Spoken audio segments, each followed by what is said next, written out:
al último tema de la parte del manejo del adolescente. Ya, adolescentes en la parte pediátrica son bien difíciles de lograr ver. Muy pocas veces van a ir a consulta. ¿Por qué? Porque el adolescente más bien, por su misma característica, no tiende a acudir a una consulta, ¿no? Entonces hay que aprovechar las veces que lo vemos o las veces que llega a nuestra consulta para poder hacer una atención integral, o sea, una atención del problema que trae, pero en sí ofrecer todo el paquete que podemos ofrecer de manejo preventivo promocional. Todo esto está basado, claro, en normas que establece el MINSA, como viene a ser la norma técnica de salud para la atención integral del adolescente del año 2019, y también las orientaciones para la atención del adolescente en el primer nivel de atención del año 2017, si no mal recuerdo. Sí, no, perdóneme, 2006. Bien, primero para entrar en contexto vamos a conocer algunos datos importantes sobre la parte del adolescente. Definiciones y las fases madurativas. Hay que recordar que en la etapa de la adolescencia estamos hablando de un desarrollo, de un crecimiento, una maduración. Tenemos tres etapas: la etapa temprana de la adolescencia entre los 11 y 13 años, la etapa media entre los 14 y 17 y la etapa tardía de los 17 a los 21 años. En los cuales, ¿qué se consigue? ¿Qué es lo que busca el organismo con esta etapa de la adolescencia? Pues adquirir una madurez física, lograr conseguir el pensamiento abstracto y establecer una identidad correcta, nuestra propia identidad.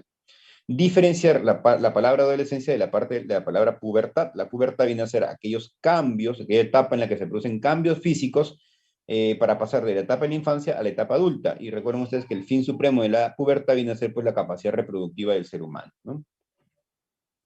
Recordar que van a haber una serie de cambios neurohormonales, una interacción entre lo que viene a ser el sistema nervioso central, hipotálamo, hipófisis, gónadas.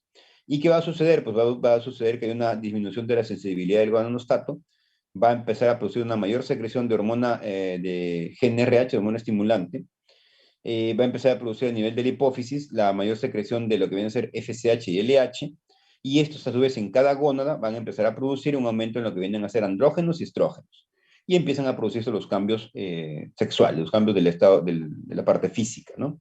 Recordar que las niñas tienen una pubertad un poco más temprana, entre los 8 años y medio y los 13, y los varones un poco más tardía, un año posterior, 9 años y medio, 14.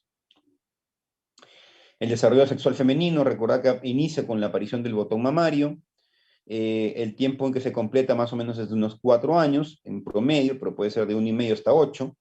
La menarquia va a producirse o va a ocurrir en el 56% de los casos en las niñas en estadio 4 de Tanner, y un porcentaje menor en el estadio 3 de Tanner. La edad media de la menarca viene a ser los 12,4 años. En la parte del masculino, inicia con el estadio 2 de Tanner, cuando ya los testículos tienen un volumen de más de 4 centímetros. Y recordar que la espermaquia o el inicio de la emisión de esperma se produce en el estadio 3 de Tanner, cuando el volumen testicular tiene un valor mayor de 12 centímetros y más o menos ocurre alrededor de los 13 años y medio. Bien, hablando de Tanner, tenemos acá tres gráficas para hablar de Tanner. Primero vamos a hablar de Tanner en lo que viene a ser el varón. En el grado 1, los testículos tienen un volumen menor de 4 centímetros, el escroto y el pene tienen características infantiles. En el Tanner 2, ya los testículos aumentan de volumen desde 4 hasta 8 centímetros, ya la piel del escroto se vuelve más roja y se empiezan a modificar las estructuras, ¿no? Se vuelven más laxas. Un crecimiento del volumen testicular entre 6 y 12 centímetros y un crecimiento también en la parte longitudinal del pene. El escroto se vuelve todavía más laxo. En el estadio 4 de Tanner, perdón chicos.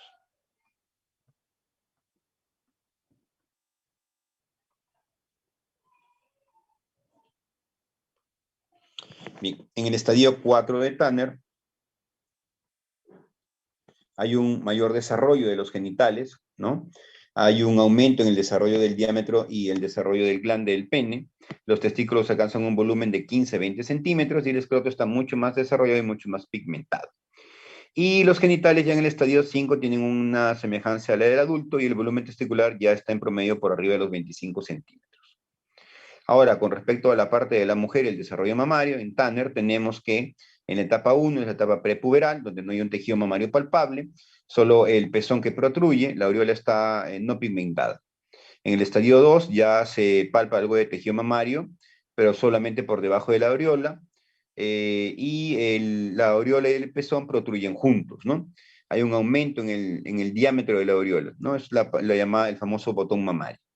En el estadio 3 hay un crecimiento de la mama, hay una mayor pigmentación de la aureola, se visualiza mejor la mama y la mama y aureola tienen un contorno similar. Cuando vamos al estadio 4, ya hay un mayor desarrollo de la mama, una aureola más pigmentada, sobrelevada, con lo cual se forma un doble contorno aureola y mama. Y finalmente, en el último estadio, en el estadio 5, tenemos lo que viene a ser una mama ya de tipo adulto, con un pezón protruyente, una aureola que se retrae y tiene un contorno similar al resto de la mama. Finalmente, en lo que viene a ser el desarrollo del vello púbico, por Tanner tenemos el prepuberal, aquel vello que no sobrepasa el pubis. En el grado 2 ya los vellos se vuelven más largos, más suaves, un poco más pigmentados, más rizados, pero siguen estando sobre todo en los labios mayores. En el estadio 3 ya aumenta el color, se vuelve más oscuro, más áspero, más rizado y aumentan hasta la parte del pubis.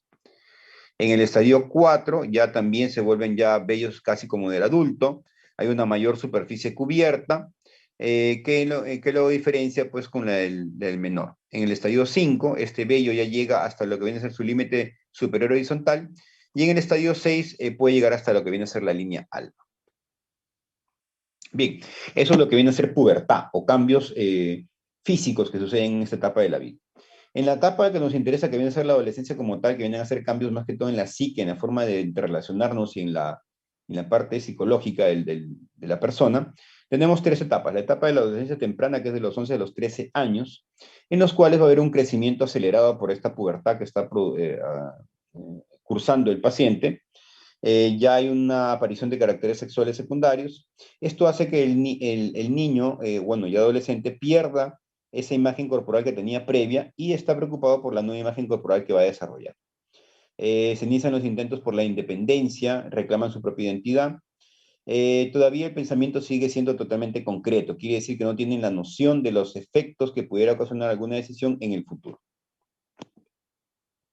En la adolescencia media, que va de los 14 a 17 años, ya la parte de la pubertad está superada, ya el niño ha logrado casi un desarrollo físico y sexual completo, lo cual hace que la imagen corporal cambie, ¿no? Finalmente. La capacidad cognitiva va en aumento, ya intentamos desarrollar un poco del pensamiento abstracto, que es esa capacidad que tenemos para poder visualizar las consecuencias de nuestros actos. Esta nueva capacidad le permite pues disfrutar de nuevas habilidades cognitivas al adolescente, se interesa por temas idealistas, empieza a gustarle la discusión de temas, empieza a tener también la famosa signo de invulnerabilidad, el signo de omnipotencia, quiere decir que el clásico de que a mí no me va a pasar nada, ¿no? El pensamiento mágico.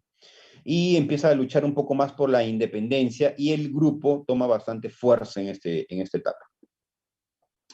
Finalmente, en la parte tardía, hasta los 21 años, ya el crecimiento está completo, la imagen corporal está también completamente nuevamente adaptada, el pensamiento abstracto comúnmente ya se ha conseguido por completo, están bastante orientados al futuro, y ya lo que viene a ser el grupo pierde valor y adquiere más valor lo que vienen a ser las amistades individuales, ¿no?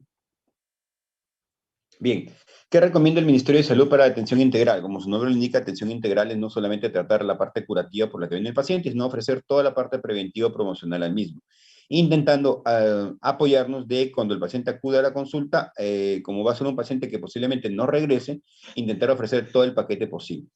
¿Qué incluye este paquete? Pues atención del motivo de consulta por el cual está viniendo, evidentemente, una evaluación integral, una elaboración de un plan de manejo integral e individualizado, y ejecutar, dar seguimiento a esta atención integral y las actividades preventivo-promocionales también.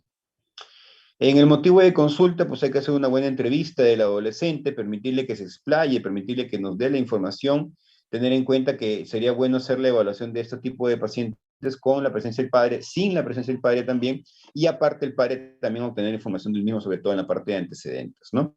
El niño solo va a tener, o el adolescente solo va a tener mayor facilidad de palabra y de poder explayarse sin temor a ser rechazado o a ser castigado, ¿no?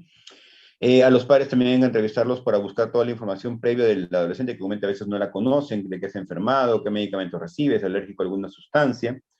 Y finalmente, realizar una entrevista conjunta para valorar esta relación padre-adolescente para ver cómo es esta interacción que tienen entre ambos, ¿no? Todo esto incluye la atención integral, crecimiento físico, desarrollo sexual, agudeza visual, agudeza auditiva, evaluación físico-postural, desarrollo psicosocial, tamizaje de violencia, que hablamos el día de ayer, y factores protectores y de riesgo psicosocial. Con la parte de la evaluación del desarrollo del crecimiento físico del estado nutricional, recordar que en esta etapa de la vida debemos utilizar algunos puntos para valorar esto. Primero que nada, el índice de masa corporal. El índice de masa corporal nos permite valorar, sobre todo está hecha o estuvo hecha o está hecha para valorar lo que vienen a ser obesidad y sobrepeso. Pero también nos puede servir para ver eutrofismo o delgadez extrema. Y también valorar la relación talla-edad. La relación talla-edad es importante porque no varía por la edad, es decir, que es lo mismo de un preescolar a un adolescente, en la cual se va a valorar pues, si el niño tiene talla baja, riesgo de talla baja, talla alta o el riesgo de talla alta, ¿no? Recordar que esta evaluación del crecimiento también incluye valorar la hemoglobina, recordar que debemos de tener una hemoglobina mayor de 2 en mujeres, mayor a 3 en varones, una glucosa que por lo menos no debe superar los 160 miligramos por decilitro, y un perfil lipídico con un valor de colesterol que no supere los 200 y un valor de triglicéridos que no supere los 110. Bueno, Tanner ya lo hemos mencionado, simplemente lo pongo acá porque es parte también de la atención integral, pero algunas cositas extras que quizás podrían recordar viene a ser lo que viene a ser el Tanner 3, donde está la menarquia, en la mujer, y en el varón, en el Tanner 3 también, donde ya aparece el vello facial, el cambio de voz, y aparece la primera polución o eyaculación, ¿no? Bien, de acuerdo a esto podemos valorar o clasificar a nuestro paciente en si es una madurez sexual adecuada, precoz o retardada. Precoz antes de los 9 años y retardada por arriba de los 14 años. El examen genital hay que tener bastante cuidado, hay que tener presente a un personal de salud y a uno de los padres o cuidadores si es que vamos a realizar un examen de la parte genital del adolescente. En aquellos que no han tenido relaciones sexuales, simplemente examinar las mamas, varón y mujer, buscar signos de algún detalle en los bienes genitales externos, valorar el vello pubiano, la distribución, valorar el tamaño del clítoris, valorar si es que hay secreciones vaginales normales o anormales, inspeccionar el himen, inspeccionar la vagina, el pene, los testículos y buscar lesiones a nivel perianal también. Cuando ya el adolescente ha tenido relaciones sexuales, debemos de agregar a lo anterior, inspeccionar el cuello uterino con un espéculo, realizar un tacto vaginal, tomar una muestra para PAP, tomar una muestra de flujo vaginal si es que presentamos una posibilidad de ITS, a nivel también de secreción uretral, lo mismo, pruebas de infección de transmisión sexual como el VDRL, ¿no? VIH también, papiloma también, colposcopía, si es que la PAP es anormal, tacto rectal, si estamos sospechando de algún problema a nivel del recto también. Bien, para evaluar la agudeza visual utilizamos lo que utilizamos en el adulto, las cartillas de Snell. Recordad que lo ideal es estar con una relación 20-20 o 20-25. 20 son los 20 pies o 6 metros de distancia que haya hacia la cartilla, y el número va decreciendo de acuerdo al nivel en que podemos leer las letras, ¿no? Comúnmente empiezan desde 200 hasta 20. En la parte auditiva recomiendan dos pruebas, una en la que se utiliza un reloj de tic-tac o de cuerda, no sé si alguno tenga todavía alguno, se coloca por detrás de la cabeza del adolescente y se pregunta si es que puede escuchar. En la prueba 2, que es algo que sí podemos realizar con más frecuencia, se le va a hablar en voz baja y se le va a dar órdenes y al mismo tiempo se le va a ensordecer el oído contrario, frotándolo con un papel, por ejemplo, y ver si es que cumple las órdenes que estamos dando. Con que se cumplan 3 de las 5 es una prueba positiva y el niño o el adolescente está escuchando adecuadamente. Por ejemplo, decirle las frases: muéstrame los ojos, muéstrame las manos, ¿dónde están tus pies?, alcánzame un lápiz o siéntate. La evaluación físico-postural, importante en lo último que hemos conversado, para descartar problemas de vicios posturales que ocasionen un problema de cifosis o hiperlordosis a nivel lumbar. La evaluación del desarrollo psicosocial es muy parecido a la parte de la adolescencia, de los diferentes cambios que van a suceder en las diferentes etapas que les he mencionado también. El tamizaje de violencia, cuando hablamos también de violencia el día de ayer, es importante en la etapa del adolescente. También hay un instrumento que ya tiene el MINSA, que viene a ser una ficha de recolección de datos de tamizaje de violencia y maltrato infantil. Trata de ponerlo en práctica, buscando no solamente que el adolescente rellene la ficha, sino también buscar con signos indirectos si hubiera alguna posibilidad de maltrato contra el mismo, ¿no?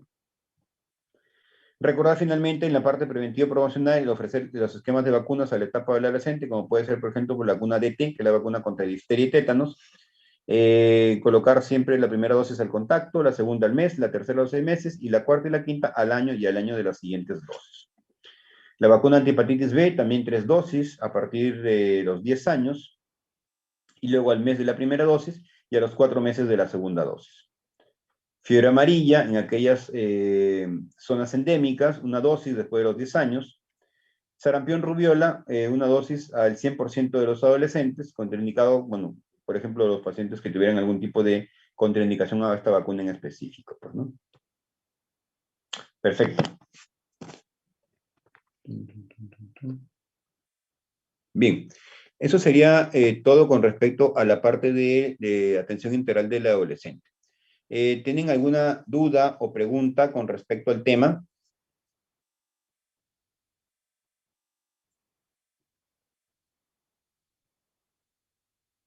¿Dudas, preguntas?